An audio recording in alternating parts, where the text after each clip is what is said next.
Hello student, welcome to Bhagre classes. कैसे हैं आप? आज हम स्टार्ट करने वाले हैं एक्सरसाइज 2.2 का question number first, class 10 NCERT math chapter second polynomials. जैसे कि हमने कुछ एग्जांपलों में क्वाड्रेटिक पॉलिनोमियल्स को सॉल्व करना सीखा है और हमने देखा है कि कैसे वहां पे जीरोस और कोफिशिएंट को हमने वेरीफाई करके बताया है। तो हम वैसे ही हमें इन क्वेश्चन को भी सॉल्व करके देखना है। ठीक है, यहाँ भी हमें क्वाड्रेटिक पॉलिनोमियल्स गिवन है और इनमें से पहले हमें जीरोस फाइंड करना है। उसके बाद वो जीरोस और कोफिशिएंट में हमें रिलेशन क्या करना है, वेरीफाई करके बताना है। और क्वाड्रेटिक पॉलिनोमियल्स का रिलेशन आप जानते हैं, sum of zeros is equal to minus b upon a और product of zeros c upon a। Alpha plus beta is equal to minus b upon a, alpha into beta is equal to c upon a. यहाँ पे alpha beta क्या है, इस quadratic polynomials के zeros हैं और a b c यहाँ पे क्या है, ये हमारे पास कोफिशिएंट है क्वाड्रेटिक पॉलिनोमियल्स के। ठीक है स्टूडेंट, तो सबसे पहले हम यहाँ पर सेकंड और थर्ड क्वेश्चन करने वाले हैं। सेकंड क्वेश्चन आप लोगों को करके बताना है। अगर क्वेश्चन करने में कोई प्रॉब्लम होगी, कोई डाउट होगा तो मुझे कमेंट्स बॉक्स में कमेंट्स करके अपने डाउट्स को क्लियर करना है। ओके स्टूडेंट, चलिए स्टार्ट करते हैं। सबसे पहले हम फर्स्ट क्वेश्चन, तो ये हमारे पास एक क्वाड्रेटिक पॉलिनोमियल गिवन है। सबसे पहले इसका हमको क्या करना है, जीरोस फाइंड करना है। तो जीरोस फाइंड करने से पहले हम उसको फैक्टराइज करके फैक्टर फाइंड करते हैं, उसके बाद इसका जीरोस फाइंड करते हैं। और फैक्टर फाइंड करने के लिए हमारे पास क्या प्रोसेस होती थी, हम देखते थे स्प्लिटिंग द मिडिल टर्म का यूज करके हम क्या करते हैं, उसका फैक्टर फाइंड करते हैं। उसके बाद हम उसका हमें जीरोस फाइंड करना, तो उसकी इक्वल क्या रखते हैं हम, जीरो। ठीक है, दो फैक्टर भी है, किसी इक्वल में हम दोनों इक्वल में क्या रखते हैं, जीरोस इक्वल में जीरो रखते हैं। उसके बाद क्या फाइंड करते हैं, उसका जीरोस फाइंड करते हैं। ठीक है, तो स्टार्ट करते हैं। चलिए, तो अगर मुझे इस क्वाड्रेटिक पॉलिनोमियल्स के अगर जीरोस फाइंड करना तो px की वैल्यू क्या होनी चाहिए, यहाँ पे जीरो। ठीक है ना। और इसके कैसे स्प्लिटिंग द मिडिल टर्म का कैसे यूज करते हैं, सबसे पहले a और c का मल्टीप्लाई करते हैं। ठीक, मल्टीप्लाई करने पर जितना आंसर आएगा उसका फिर फैक्टर फाइंड करते हैं। फैक्टर को फिर ऐड सेपरेट करके हमको ये चेक करना है कि बिटवीन में जो नंबर है वो आना चाहिए। चलिए स्टार्ट करते हैं। सबसे पहले a और c का मल्टीप्लाई करते हैं, 8 बन जाए 8, इसका फैक्टर फाइंड करते हैं। 2 4 जा 8, 2 2 जा 4 और 2 1 जा 2।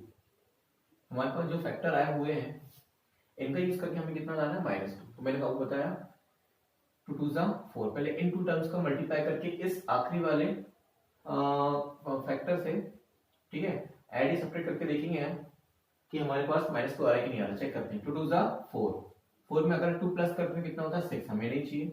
और 4 में से अगर 2 माइनस करेंगे तो हमें 2, लेकिन हमें -2 चाहिए। आपको पता है माइनस साइन कब आएगा, जो डिजिट बड़ी होती है उसके सामने जो साइन लगा दिया जाए वही साइन आता है। ठीक है ना। अगर मैं इस माइनस को यहाँ लगा दूं तो अभी भी माइनस माइनस क्या हो जाएगा, प्लस हो जाएगा। 4 और 2 कितना हो जाएगा 6। तो मैं क्या करने वाला हूँ, यहाँ -4 यहाँ +2 कर दूंगा। अब देख रहे हैं 4 बड़ा साइन का लगा इसके सामने माइनस का, इसलिए साइन का जाएगा यहाँ पे माइनस का। क्लियर हुआ। तो हम इस -2 की पोजीशन पर, इस -2 की पोजीशन पर क्या लिख सकते हैं, -4x और +2x। तो x² -4x + 2x -8। चेक करके देख लीजिए, ये तरीका है बस।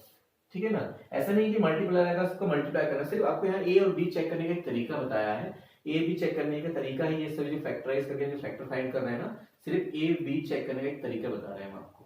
इससे आपको आसानी से इसके फैक्टर होके आपको ये बिटवीन का नंबर मिल जाएगा। आप पूरे क्वेश्चन इसी मेथड से, आप इसी तरीके से फाइंड कर सकते हैं। आपको ऐसा कोई क्वेश्चन नहीं होगा कि जिसके थ्रू ये क्वेश्चन अगर प्रॉब्लम जा रही होगी आपको। ठीक है स्टूडेंट, आप जितने भी क्वेश्चन क्वाड्रेटिक पॉलिनोमियल्स के अगर फैक्टर फाइंड करना, जीरोस फाइंड करना, तो आप इस मेथड का यूज करके, इस प्रोसेस का यूज करते हुए आप उसके फैक्टर इजीली फाइंड कर सकते हैं।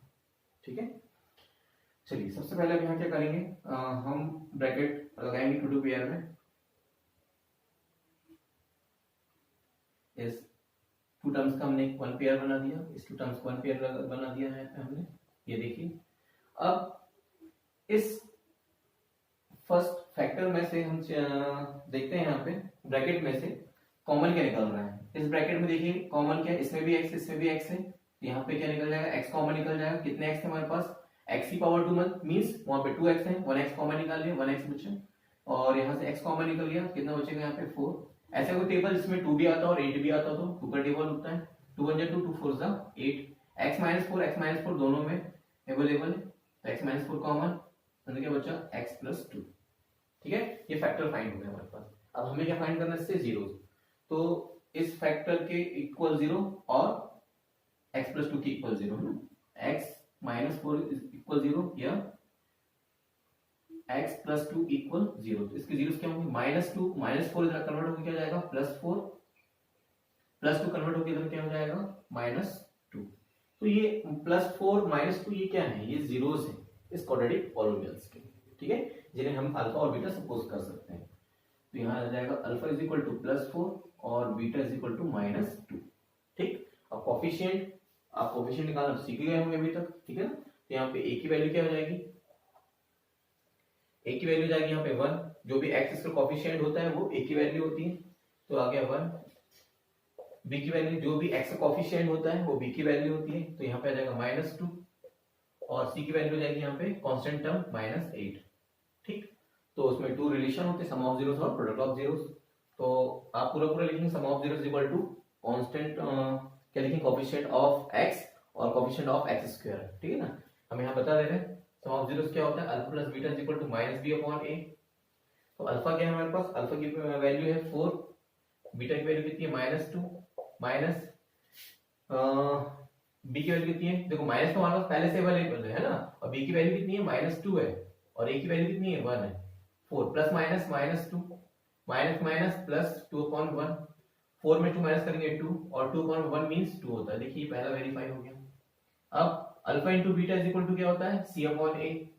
अब अल्फा की वैल्यू क्या है हमारे पास, अल्फा की वैल्यू यहाँ पे है 4, बीटा की वैल्यू कितनी है -2, सी की वैल्यू कितनी है -8/1, plus minus minus 4 to the 8, और -8/1 मींस -8। देखिए हमने दोनों रिलेशन क्या बता दिया, वेरीफाई करके बता दिया है, ठीक है। अब हम देखते हैं third number question. Second number question आप लोग को सॉल्व करके देखना है।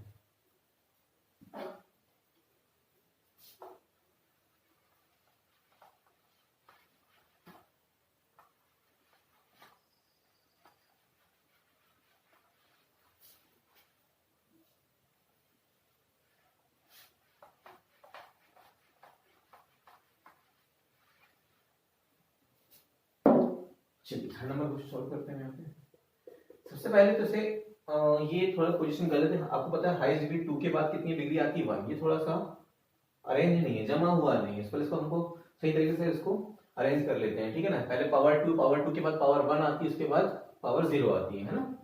तो ये हो जाएगा 6x², इसके बाद -7x आएगा, कितना आएगा -7x और -3, ठीक। तो हम इसे px की इक्वल रख लेंगे यहाँ पे, ये ऐसा हो जाएगा। अब हमें ये 0 फाइंड करना है, तो ये इसकी वैल्यू क्या जाएगी 0, 6x² -7x -3। फिर वही तरीका, सबसे पहले a और c का मल्टीप्लाई, 6 3 18, 2 9 18, 3 3 9 और 3 1 3। इसका फैक्टर निकले 2 × 3 × 3।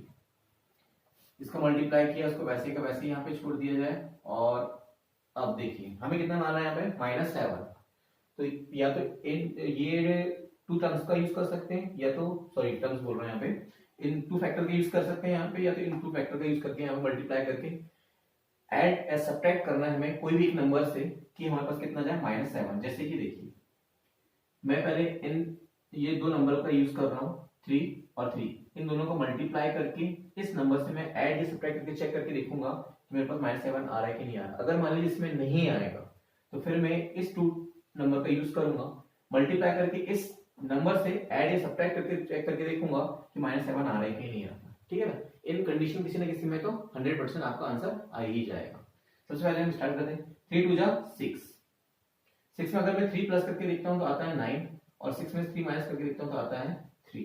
ना ही मुझे 9 चाहिए ना ही 3 चाहिए, देखिए यहाँ पे 7 है, तो ये हमने मल्टीप्लाई कर दिया, अगली प्रोसेस ये हमारी रॉन्ग है। फिर अब इन दोनों मल्टीप्लाई में करके हम ये 2 डिजिट लेंगे, 3 3 जा 9, 9 में अगर 2 प्लस करेंगे तो होगा 11, और 9 में से अगर मैं 2 माइनस करूंगा कितना आएगा 7। मुझे ये नहीं चाहिए, ये होना चाहिए, देखिए 11 हमें नहीं चाहिए, हमें क्या चाहिए 7, ये कंडीशन सही है, लेकिन -7 होना चाहिए, इसलिए यहाँ पे -9 यहाँ पे +2, ठीक। यहाँ पे क्या लिख सकता है -9x + 3x, सॉरी 2x। अब यहाँ पे ब्रैकेट लगा दीजिए हम, -9x + 2x - 3। अब यहाँ पे चेक करके देखिए, यहाँ पे भी x है इस ब्रैकेट में, यहाँ भी x कॉमन है, यहाँ भी x कॉमन है। उसके साथ साथ ऐसा कोई टेबल जिसमें 6 भी आता हो 9 भी आता हो तो 3 का टेबल होता है ऐसा, ठीक है। तो 3x दोनों से कॉमन निकल जाएंगे, 3 2 जा 6, यहाँ पे 1x कॉमन निकाल, यहाँ पे 2x था, 1x कॉमन निकल के कितना x बचेगा 1x, यहाँ से x तो कॉमन निकाल लिया आपने, ठीक है, यहाँ कोई भी x नहीं आएगा। अब यहाँ से आपने 3 कॉमन निकाला है तो 3 3 से कितना हो जाएगा 9, ठीक। अब इस ब्रैकेट से ऐसा कोई टेबल होता है नहीं जिसमें 2 और 3 आता है 1 के सिवा, ठीक है, तो इस कॉमन निकलते, कुछ भी कॉमन ना निकले तो हम वहां क्या सपोज करते हैं, 1 सपोज किया जाता है, 1 2x माइनस 3, ठीक है। अब देख रहे हैं आप कि 2x माइनस 3 इसमें भी, 2x माइनस 3 इसमें भी, तो यहाँ से आप 2x माइनस 3 कॉमन निकाल लीजिए, अंदर क्या बचेगा 3x प्लस 1, ठीक है, ये हमारे फैक्टर निकल गए। अब इनके इक्वल 0 रख लेंगे हम, 2x माइनस 3 इक्वल 0 और 3x प्लस 1 इक्वल 0। अब माइनस 3 इधर कन्वर्ट हो क्या हो जाएगा प्लस 3, और x की वैल्यू निकालेंगे तो 2 कहाँ जाएगा इसके अपॉन में, 3/2,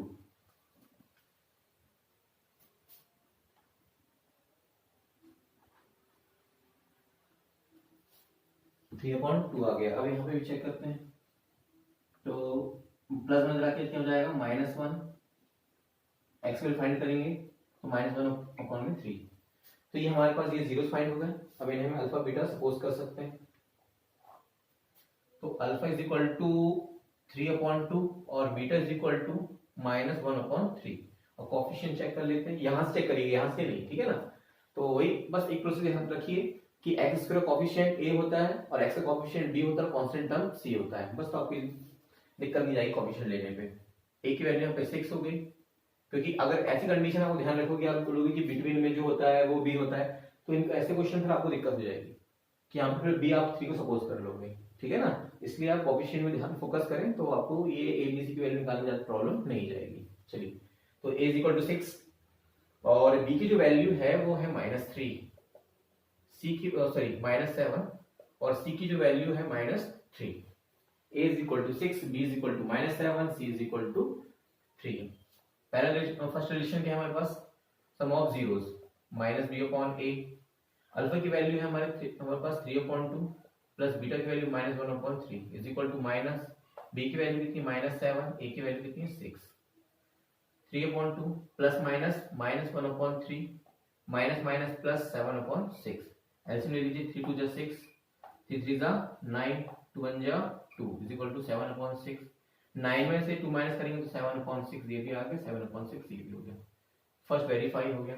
अब सेकंड नंबर में product of zeros alpha into beta is equal to क्या होता है c/n, अल्फा की वैल्यू क्या है हमारे पास, ये है 3/2 इनटू बीटा की वैल्यू कितनी है -1/3 इज इक्वल टू c की वैल्यू कितनी है हमारे पास -3 और a की वैल्यू कितनी है 6, 3 से 3 कैंसिल, -1/2, 3 1 3, 3 2 6, तो यहाँ पे -1/2, तो ये देखिए हमारे पास वेरीफाई हो गया। तो हमने फर्स्ट और थर्ड नंबर क्वेश्चन करें, इसके बाद करते हैं फोर्थ फिफ्थ नंबर, ठीक है स्टूडेंट, ओके थैंक यू।